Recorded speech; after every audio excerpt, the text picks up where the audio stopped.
皆さんこんにちは。左には日本最多の展示生物数を誇る鳥羽水族館が見えています。さらに左に見える海は伊勢湾の内湾にあたる大野浦湾。今回は鳥羽元浦温泉、三浦島、勇気の里をご紹介します。元浦温泉は鳥羽温泉郷の一つで、平成に入ってから開湯した比較的新しい温泉です。勇気の里は伊勢志摩国立公園に位置する温泉宿で、お部屋からの絶景、トロトロの温泉と伊勢志摩の海鮮料理が自慢です。今回は2019年にリニューアル後の温泉露天風呂付きの客室に宿泊しました。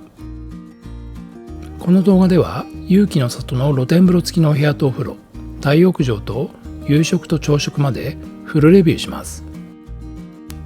見どころたっぷりの動画となっていますので、ぜひチャンネル登録の上じっくりとご覧ください。立派な竹林を抜けて勇気の里に到着しました。宿の概要をご紹介します。鳥羽元浦温泉勇気の里の創業は昭和42年。温泉の開湯は平成元年となります。エントランスからロビーです。海を見渡せる開放的なロビーになってますよね。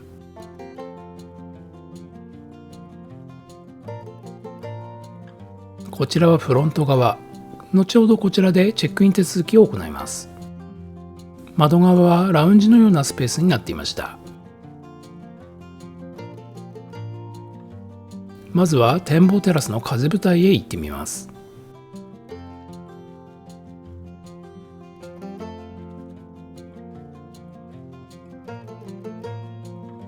とても広いウッドデッキからはまさにオーシャンビューの絶景が広がっています。客室は全32室、すべての客室がオーシャンビューとなっています。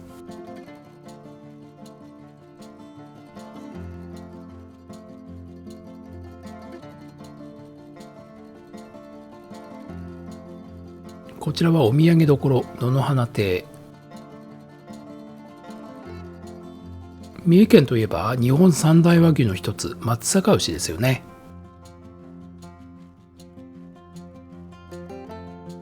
赤福は翌朝出来たてを購入できます。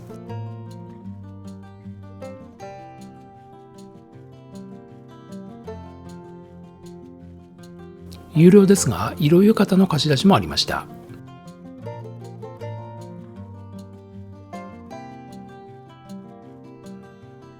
チェックインです。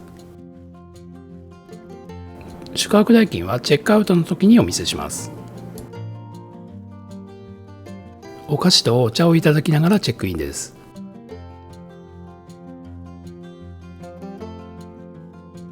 お部屋までは案内していただきました。ではお部屋をご紹介します。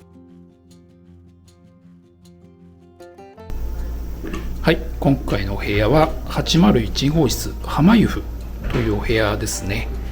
温泉露天風呂付き特別室というお部屋になっています。鍵はねこんな感じになっています。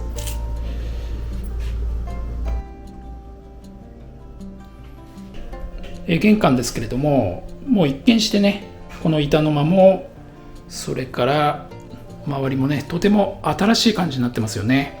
というのもこちらのお部屋は2019年にリニューアルされたお部屋ということで、これからお見せするね中の方もお風呂もね全体非常に新しいお部屋になっています。それではまずねお部屋の中に行ってみたいと思います。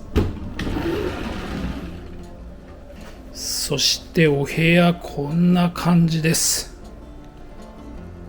とても広いお部屋になってますよね。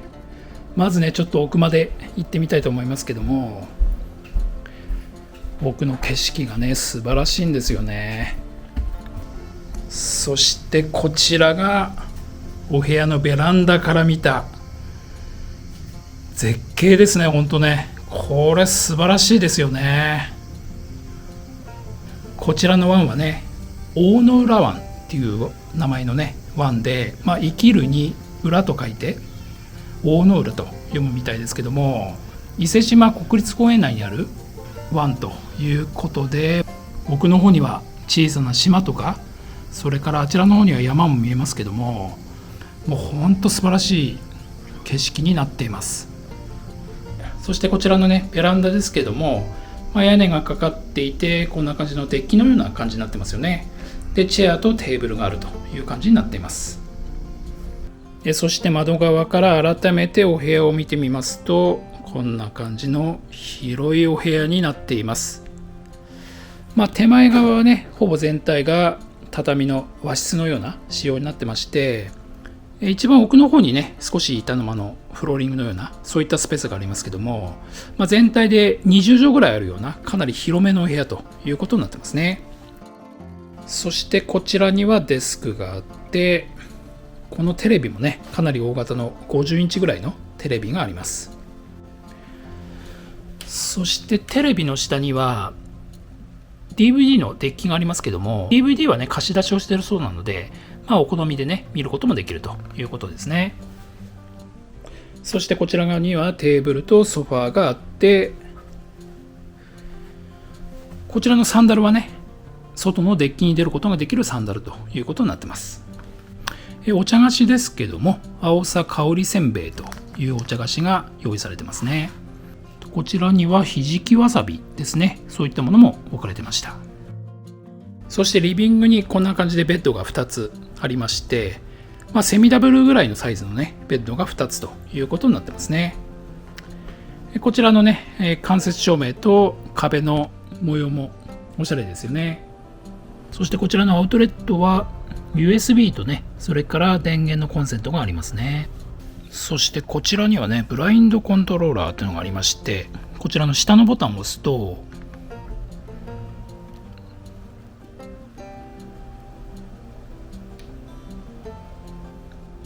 こんな感じでねブラインドが降りてくるということで、ベッドにいながらね朝日のコントロールもできるというのはとてもいいですよね。そしてさらにねこちら板の間の方にも大きめのベッドが用意されてまして、人数が多い場合にはこちらに布団を敷いて、こちらで寝ることもできるということみたいですね。そしてこちらがクローゼットになってます。クローゼットの下にはね浴衣が置かれてました。こちらは女性用の浴衣ですね。それからこちらにもねクローゼットのようなスペースがありまして、下の方には足袋と、袋ですね、それからフェイスタオルがありました。あとはこちらはパジャマのような部屋着のようなそういったものもありますね。そしてこちらはミニバーのような形になってますけども、こちらにねコーヒーメーカーがあって、こちらお水ですね。あとはこちらに急須と茶碗がありますよね。そして下の方には冷蔵庫がありますが、冷蔵庫の中身はねこちらのミネラルウォーターに関しては無料でいただけるということでしたね。でビールに関してはね有料ということになってます。こちらはお茶碗ですね、お茶のセットになってます。それからこちらはコーヒーカップとコーヒーバッグですね。あとはお茶のバッグですね。そしてこちらにはグラスがあります。あとはこちらにはねケトルといいますかね、湯沸かし器がありますね。それからトイレはねこちらにありますね。トイレもね結構広いトイレになってまして、もちろんねウォッシュレット付きのトイレということになってます。そしてこちらにはねお手洗いがあって、丁寧にねこういった手拭きも用意されてますよね。そしてこちらにさらにお部屋があります。まずはこちらはダイニングルームということになりますね。今回のお部屋はねお部屋食ということで、夜も朝もこちらのダイニングルームでいただくことができるということになってます。ダイニングルームにはこういった形でテレビが用意されてますね。さてさらにこちらにもお部屋があります。ここちらがこのお部屋の売りであります露天風呂ということになります。ちょっとまずお風呂の方まで行ってみたいと思いますけども、さあお風呂はこんな感じです。ちょっと景色見えにくいですが、こんな景色が広がってます。お部屋のね、デッキから見る景色とほぼ同様ですけども、素晴らしい景色を見ながらお風呂に入ることができるということになってますね。そしてね、こちらの窓ですけども、ここは開きませんし、屋根もねもちろんかかってますので、いわゆる露天風呂というよりは、こちらの窓を開けると半露天のような、そういった形になるのかなというふうに思いますね。それにしてもこの景色を見ながら入れるというのは素晴らしいですよね。お風呂はね、こんな感じの五角形のね、全体が石でできたお風呂になってまして、大きさ的には大人2人ぐらい入れそうなぐらいの結構広めのねお風呂になってますよね。そしてこちらがお湯で、こちらから源泉が出てるということになってますね。あとはこちらにはね、シャワーがしっかりと用意されています。こちらのシャンプー類はね、ミキモトコスメティクスというふうに書かれてますね。こちらのお風呂をね、後で入ってみたいと思います。そしてお風呂の前にはこんな感じでちょっと休めそうな、そういったスペースも用意されてますね。あとね、ちょっと面白いのはね、こちらのスイッチでこんな形でここの仕切りの代わりにね、見えなくすることができるということと、もう一つさらに面白いのが、奥のガラス見ててもらうと分かりますけども、こんな感じで外が見えなくするようにできるんですね。これはおそらく外からも見えないようにできるということなのかなというふうに思いますね。結構夜とかね、もしかすると遠くから見えるかもしれませんので、これはね、嬉しい配慮ですよね。そしてお風呂の前にはこんな形で洗面があります。洗面もやはりとても新しくて、シンクが2つの洗面になってますよね。そしてこちらアメニティは、男性用はガチ、女性用はこちらのポーラのね、化粧品が用意されてますね。あとはこういったね、ボディタオルとか、歯ブラシとか櫛ですね、そういったものも用意されてます。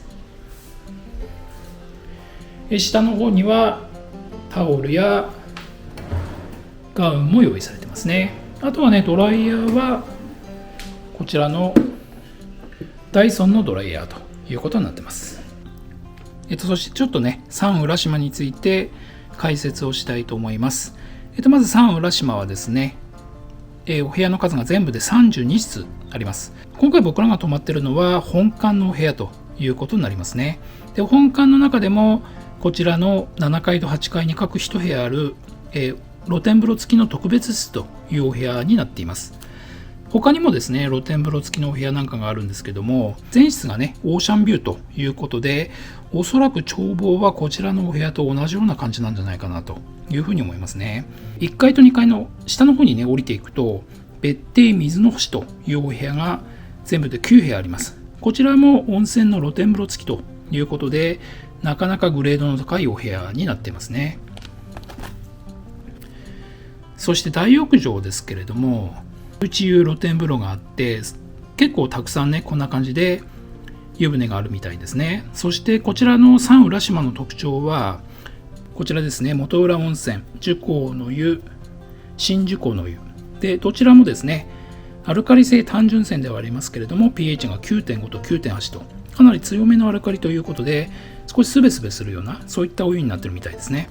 こちらはなかなか楽しみですけども、大浴場に関しては撮影の許可をいただいてますので、こちらは後ほどお見せしたいと思います。それから貸し切り風呂ですね。貸し切り風呂については3つあるんですけども、こちらに関しては事前予約可能ですので、もし希望の方はね、予約をするといいかなというふうに思います。で、こちらに関してもね、2つ借りてますので、こちらも後でお見せしたいと思います。それからね、お部屋で Wi-Fi が利用できます。Wi-Fi の通信速度もね、110Mbps ありますので、かなり速いのかなというふうに思いますね。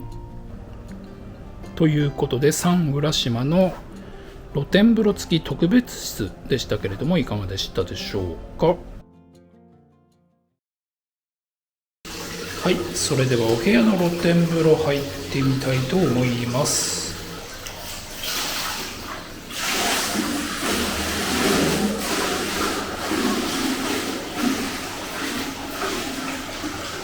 いやー、これはすごいですね。もうなんといってもね、湾の景色が最高ですね。なんかもうほんとね、一枚のこの大きなガラスで大きな絵を見てるような、そんな感じの景色が広がってますよね。そしてね、ちょっと面白いんですけども、ここの部分がなんというか、ここから見ると海とこう一体になっているような、いわゆるインフィニティプールとかそういったプールなんかと通じるような、ちょっと面白い趣向になってるんですよね。なんでここから見るとね、こんな感じで、なんかそのままこう海の水につながってるような、ちょっと面白いですよね。もうほんとこの景色最高ですね。そしてね、上に屋根かかってて、窓はあってね、いわゆる露天風呂ではないんですけども、一応ねそちらの窓開くみたいなので、ちょっとしたね半露天のような感じにはなるみたいですけども、それでもね露天風呂ではなくてもね、これぐらい海の景色が見えればもうこれは十分なのかなという感じがしますね。今日なんかはね気温が30度超えてますから、むしろ露天にはなってない方がいいかもしれませんね。真夏だと本当に暑くて大変かもしれません。あと冬もね、もうこの海沿いであれば結構寒いかもしれませんので、あとね面白いの、ここのスイッチでね、こういった形でブラインドにできるんですよね。これもなかなか面白いですよね。外の景色はいいけども、立ち上がったりとか、ちょっと外の、下の方から、ほとんど遠くからは見えないとは思いますけども、そういうのが気になる方はこういったブラインドを使ってうまく隠すこともできるということですよね。その辺のね気遣い嬉しいですよね。こちらはねちょっとこう石があって段になってまして、あとはねこういった手すりですね、こういったところに手すりもあって、バリアフリーもね十分に意識されてるのかなというふうに思いますね。そして湯船ですけども、大人1人ならもう本当にゆっくり入れるぐらいの広めの石の湯船になってまして、お湯自体はね少し濁った感じの無色無臭のねお湯という感じになってます。こちらから源泉が出てますが、結構ぬるめのねお湯なので、結構長い時間入ってられそうな、そんな感じのお風呂になってますね。こちらには蛇口がついてますので、お湯の温度の調整もできると。もともとねこちらの源泉ちょっと温度が低めのお湯みたいですので、加温はされてるとは思いますけども、自分でね温度調整もすることができるということになってますね。逆にねちょっとぬるめのお湯ということで、この景色をね見ながら長い時間入ってられるような、そんな感じのお風呂になってます。もう本当このお風呂素晴らしいと思いますね。続いて大浴場マロビネの湯をご紹介します。なんと入り口までおかみさんに案内をしてもらいましたよ。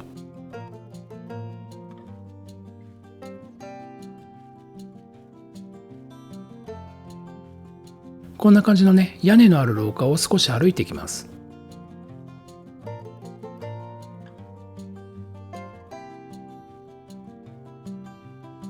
廊下はピカピカですよね。段差もなくとても歩きやすい廊下になってました。特に夜はね周りの竹林も含めてライトアップされますので、そちらは後でお見せします。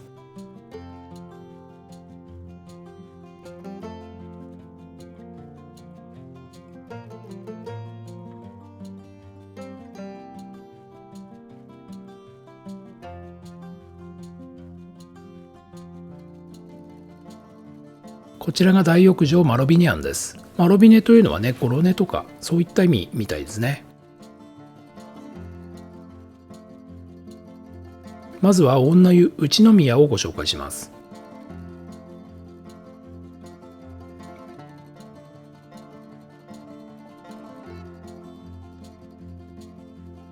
でこちらが女湯のパウダースペースということになりますね。洗面もしっかりと用意されてまして、こういった形でアメニティもね置かれてますね。女性用の方はねこんな感じでドレッサーのようなスペースも用意されてます。この辺やっぱりね気遣いありますよね。こちらは赤ちゃんのベビーベッドですね。で部屋数がね32部屋ですので、これぐらいの広さがあれば十分なのかなというふうに思いますね。それではお風呂に行ってみたいと思います。ちょっと今掃除中ということでねバケツなんかがありますけども、こちらが女性の大浴場ということになります。もうね外の方に露天風呂見えてますけどね。そして女性の大浴場ですけども、こんな感じで石のお風呂になってまして、で上の方にはね木が縁取られているということになります。広さもね十分な内湯ですよね。32部屋ということを考えると、かなりゆったりと入れるのかなというふうに思いますね。洗い場もこれぐらいたくさんありますので、十分かなというふうに思いますね。そしてこちらにはサウナとシャワースペースが用意されています。露天風呂に行ってみますね。女性の大浴場の露天風呂、こんな感じになっています。なかなかね雰囲気素晴らしいですよね。まずこちらのね岩風呂、こちらは打たせ湯ということで、こちらは自己の湯というね pH9.5 の、それほどすべすべではないお湯ということになっています。そしてこちらがメインの露天風呂の岩風呂で、こちらは真珠港の湯ということで、かなりツルツルした泉質のお湯ということになっています。屋根はね上にありますけども、奥の方は完全に露天になっていて、非常に雰囲気いいですよね。大きさもね十分にあって、これなら本当楽しめそうですよね。そしてこちらはぬる湯というふうに書かれてますけども、壺型のね木でできたお風呂が2つ用意されてます。そしてねこちらの泉質は真珠港の湯という pH9.8 のアルカリ性単純泉なんですけども、これでもう触った瞬間にツルツルするような、とてもね温泉らしいツルツルのお湯になってます。もうツルツルです。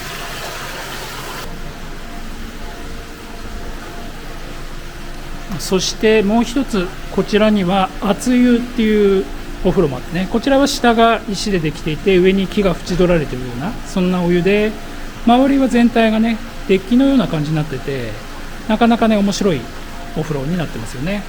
でこちらもね真珠湖の湯なので、とてもツルツルのお湯が楽しめると。ちょっとこっちはやっぱり厚めですね。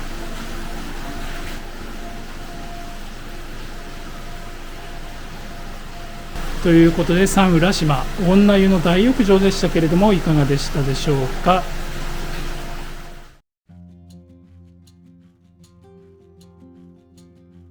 続いて大浴場の男湯ですね。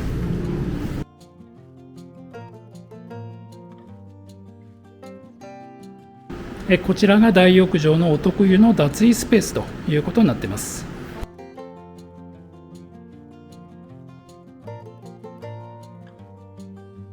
やはりこちらもね、部屋数32部屋ということで、大きさとしてはこれぐらいあれば十分かなというふうに思いますね。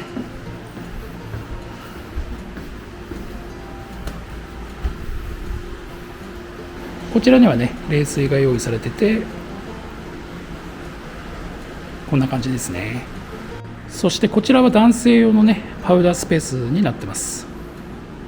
アメニティは男性用のアメニティが十分に用意されているという感じですね。それではお風呂に行ってみたいと思います。こちらが男性の大浴場の内湯ということになります。でこちらもね女湯と同様に下の方がね石でできていて、上には木が縁取られている、かなり大きめのね内湯になっています。こちらはね枕木のようなちょっと面白い木でね造形がされてますけども、全体としてはこれぐらいの広さの大きな大浴場内湯になっていますね。で洗い場もね十分に用意されてますので、これぐらいあれば余裕があるのかなというふうに思いますね。そしてこちらにはねサウナとシャワースペースがありますね。外にはね露天風呂見えてますけれども、これから行ってみたいと思います。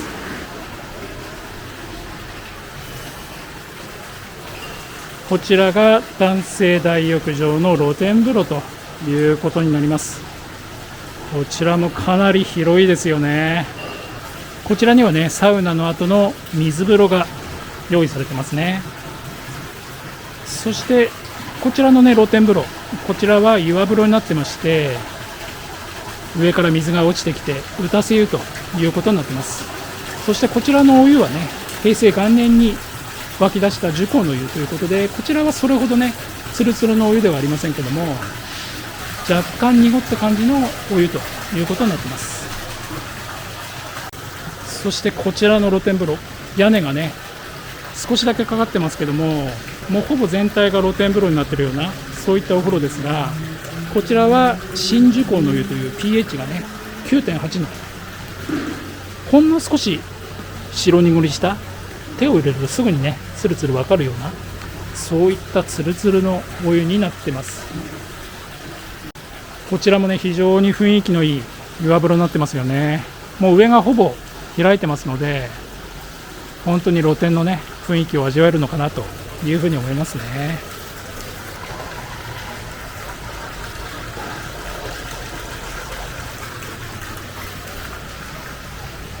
そしてこちらにね3つ、金属でできた桶風呂がありまして、こちらはぬる湯ということになってます。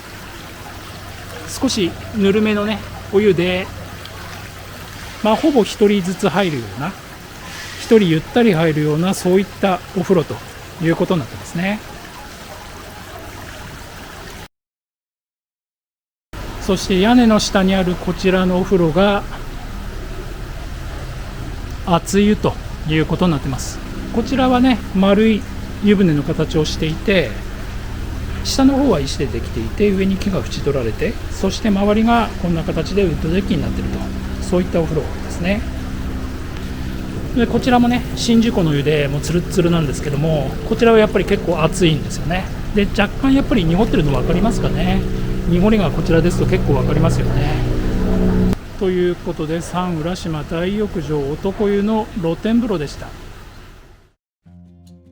こちらは湯上がりどころです。貸し切り風呂をご紹介します。貸し切り風呂は3つあり、いずれも2200円で事前予約も可能です。はい、こちらが貸し切り風呂妻子の湯ということですね。ちょっと行ってみます。はい、こちらが貸し切り風呂ということになります。でこちら洗面がありますね。アメニティはねお部屋と同様に揃ってますね。着替えスペース貸し切り風呂ですけれども、広さはありますよね。でタオルがそちらに置かれてます。子供用の道具がね結構たくさん用意されてますよね。そしてこちらにはねトイレがあって、こちらからお風呂に入ることができます。ちょっと行ってみます。でこちらが貸し切り風呂妻子の湯というお風呂になりますね。洗い場はね、2つ十分に用意されてまして、バリアフリーの手すりなんかがしっかりと用意されているということになりますね。お風呂自体は石でできたお風呂で、家族風呂ですので結構広めのお風呂になってますね。そして窓はねこんな感じで見えないようになってますので、完全な内湯ということになっています。こちらのお風呂は元浦温泉樹洪の湯ということで pH が 9.5 のアルカリ性単純泉ということになります。はい、それでは貸し切り風呂妻子の湯入ってみたいと思います。一応ね貸し切り風呂家族風呂ということでかなり広めのね設定のお風呂ということになってますね。全体がね黒い感じの結構高級な感じの石でできていて、そしてねお湯はね無色透明無臭で、今触った感じだと特別ツルツルするようなそんな感じもないようなお風呂になってますね。源泉の温度はね28度と低めですので、加温されていて、循環されているというようなお風呂になってますね。これぐらい広いお風呂ですので、本当に家族で入るには十分ゆったり入れそうなそんな感じのお風呂になってますよね。もう一つの貸し切り風呂、三の湯は外にあるので、正面から一旦外に出る必要があります。早朝でしたが、竹林の中を歩いてなかなかいい気分でしたよ。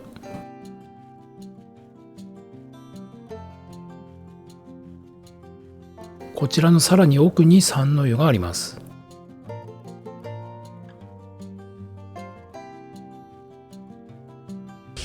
ここからね奥に行くと貸し切りの露天風呂三の湯というのがあります。天寿の小道でしょうかね。ここから先がまたさらに道になってると。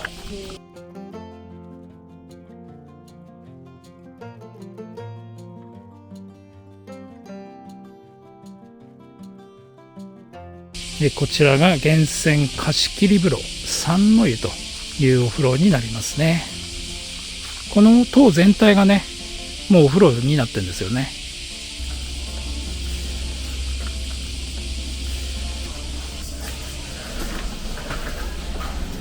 こちらがね着替えのスペースになりますけれども、やはりね貸し切り風呂ということで、狭めのねスペースになってますよね。こんな感じでエアコンはねしっかりとついてます。洗面はないんですけども、こういった形でアメニティですね、それからドライヤーなんかは置いてありますね。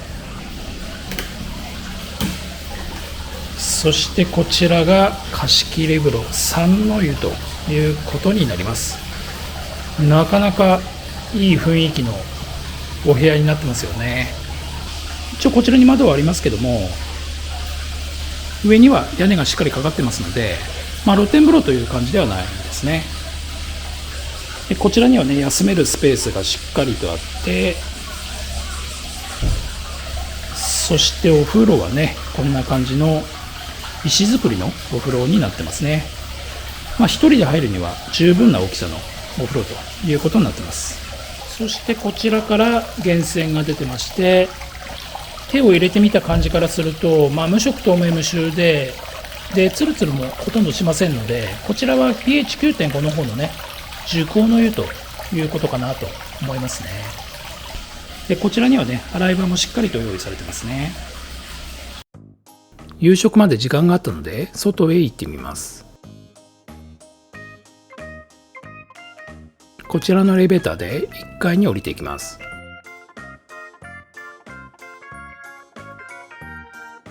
1階と2階はね別邸水の星という棟になっています。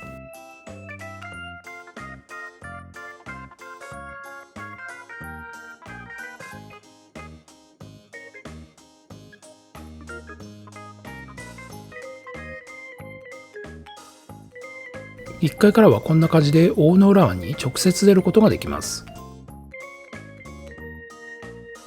フロントでね釣り竿を借りると、こちらの奥の方の桟橋のね奥の方で釣りができるということで、今娘が釣りをしてるので見に行ってみます。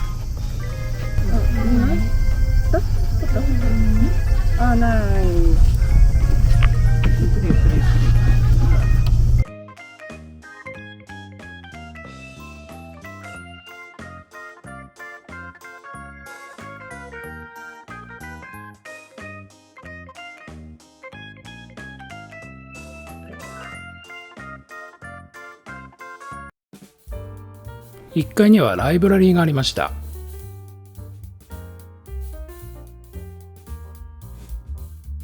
こちらにはソファーとマッサージ機が用意されていましたよ。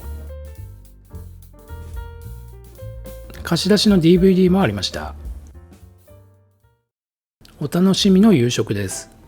今回はお部屋で夕食会席です。食前酒と酒肴が用意されていました。こちらはメニューです。伊勢湾らしく伊勢海老が3品など海鮮尽くしでした。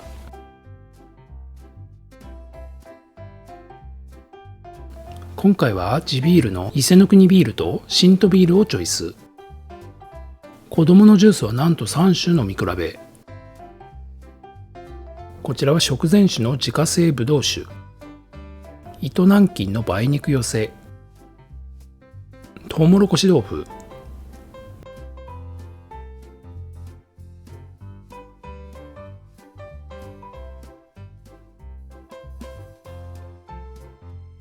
すごいなんか珍味って感じじゃない？肝？美味しい。ジャリジャリしてるのかと思った。明日はなんかアマテラス大野神だっけ？に参拝しに行きます。そのまま食べれるんでしょ？はい。はい、カメラご覧ください。はい、にっこりピースで、はい。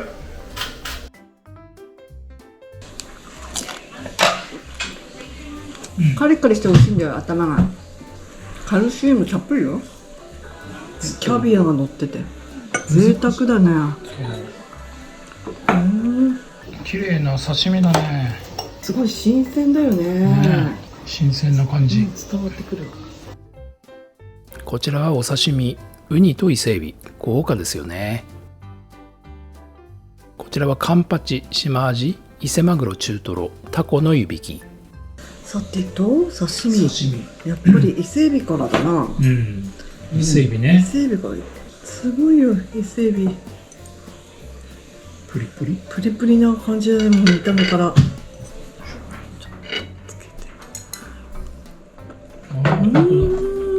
すごいね。コリコリだ。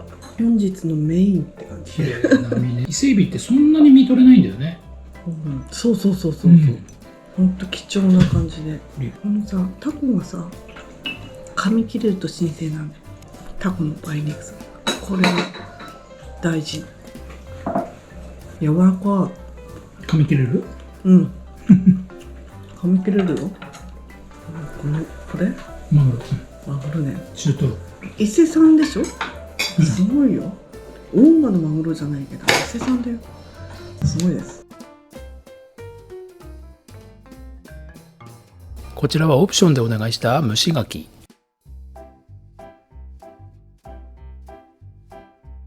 すごいよ。すごいね。これ美味しそうだね。いくよ。美味しい。すごいプリプリ。大きいしね。牡蠣はね、一口で食べるのがいいんだよ。口の中に広がる。すごい。じゅわーっと。美味しかった。伊勢海老吉野煮。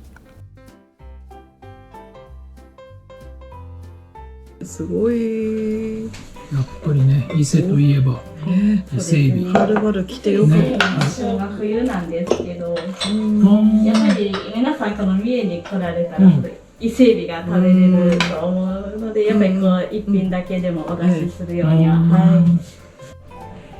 伊勢海老の吉野煮、あんかけなんだね。エビすごいよ、豪快に。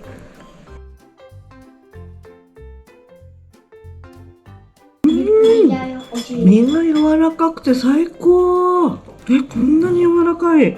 これ冬に食べたらどうなっちゃうわけね。身がね、すごい柔らかい。すごい驚き。ほんとすごい。ふわふわ。そして野菜もさ、ちゃんと味が染みてます。いいね。かぼちゃもちゃんと葉っぱの形にこう切って、煮崩れしてませんね。美味しい。かぼちゃも美味しい。これはね、ちょっとボリュームあるかなと思ったけど、ペロッといけちゃうね。いけるね。うん。お願いします。何かお困りの棚田、皆様ございませんか？大浴場露天風呂のお湯が三重県で一番の美肌の湯ですので、露天風呂のお湯、男女それぞれツルツルのお湯でございます。すごいです。釣りもやらせてもらいました。釣りもね。今日はどうでしたか？フグ3匹でもうやめなさいと言われた。時間だから。はい、昨日のお客様がアジを4匹ほど釣ってこられまして、最近このちっちゃいアジがよく釣れるみたいです。今日はフグだけ。フグだけと。ハモのしゃぶしゃぶ。ハモの身が透き通っていて綺麗ですよね。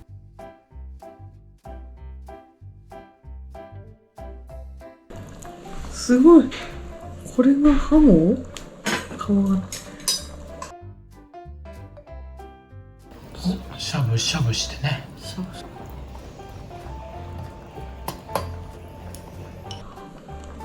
すごいね。すごい。柔らかい。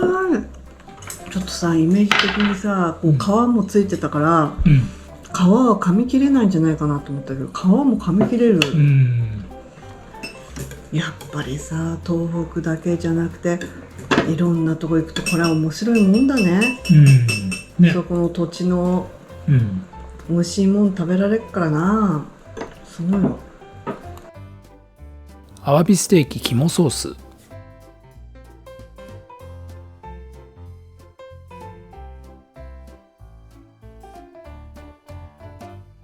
普通に美味しいよ。生臭くないしさ。そうだね。味も染みてるし美味しい。もしかしたらこの肝ソースなんかいらないかも。いらないよね。これだけで十分。特選和牛炙り焼き。上に乗ってるのはほうれん草のチップスでオリジナルだそうです。あ、カリカリ。こんな感じ。火は完全に通ってるって感じ。タレがちょっとあんかけっぽい感じなんだけど、絡みついて美味しい。カニ新庄、タイの白糸巻き。カニ新庄。持った感じはね、硬い。カリもち。カリもち。カリカリでもちもち。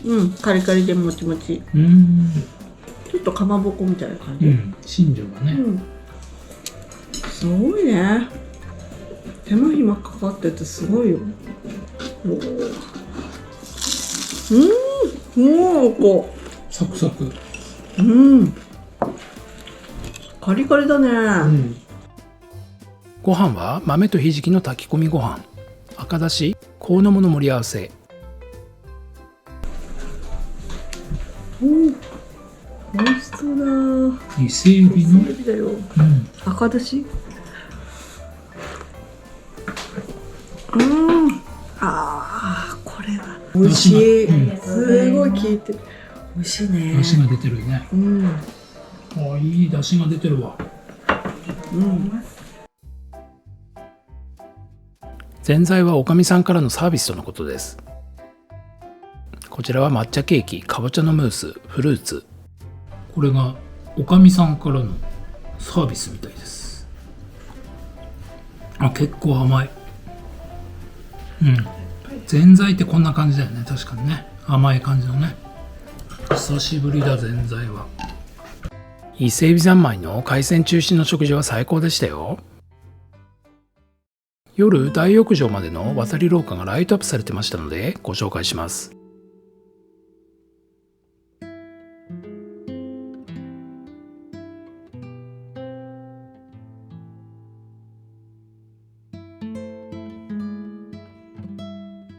こんな感じで灯籠やイルミネーションのようなライトアップがされていました。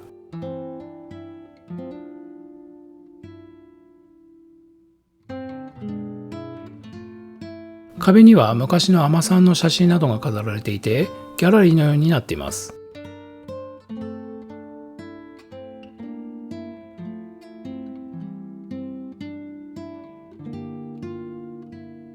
こちらでは竹林を見ながら涼めそうなスペースもありました。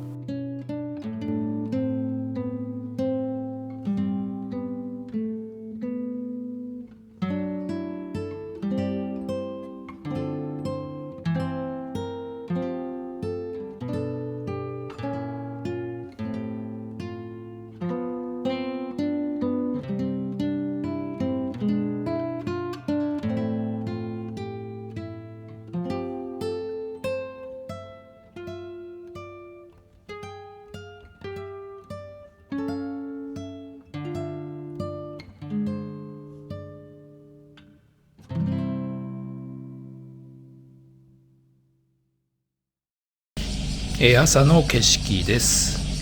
こちらの方から朝日が照っていて、小野浦湾全体がね非常に綺麗に見渡せます。今日は本当晴れていて、風もなくて全然波も立ってなくて、もう本当素晴らしい絶景としか言いようがないような、そんな景色になってますよね。お部屋で朝食です。朝食にもしっかりしたメニューが用意されてましたよ。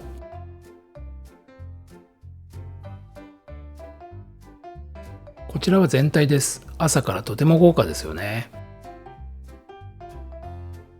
こちらはだし巻き卵、イカの塩辛、青菜磯辺あえ、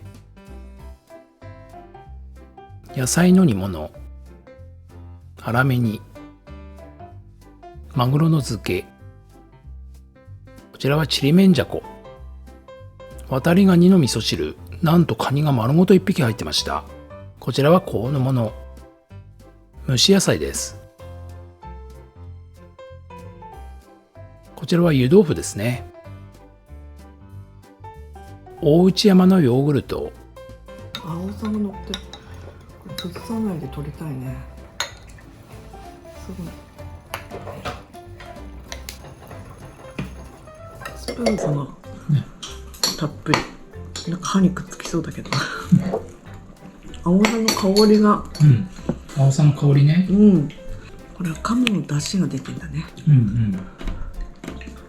鴨の出汁が美味しい。鴨肉も。やっぱつみれの方が食べやすい感じだね。この汁も美味しいね、やっぱね。この青さとこの鴨だしがすごく合ってる。ね、そうだね。カニすごいね。一匹入ってんだ。一匹入ってんだ。しゃぶりつけば食べれそうな感じ。身も柔らかくて美味しい。出汁が出てる。やっぱ出汁がね、いいよね。たまにね、カニ汁食べたくなるんだよね。デザートはヨーグルト、バナナとか入ってます。なかなかいろいろフルーツ入ってますね。パイナップルとかバナナとかね入ってます。朝からとても豪華な食事をいただきました。チェックアウトの前に宿からねプレゼントをいただきました。厳選のゆで卵ということで、こういうの嬉しいですよね。チェックアウトです。今回の宿泊費は家族3人で83,160円でした。勇気の里いかがでしたか？絶景のお部屋とお風呂、海鮮中心の食事が素晴らしかったです。これからもいろいろな宿をご紹介してまいりますので、チャンネル登録の上引き続きご覧ください。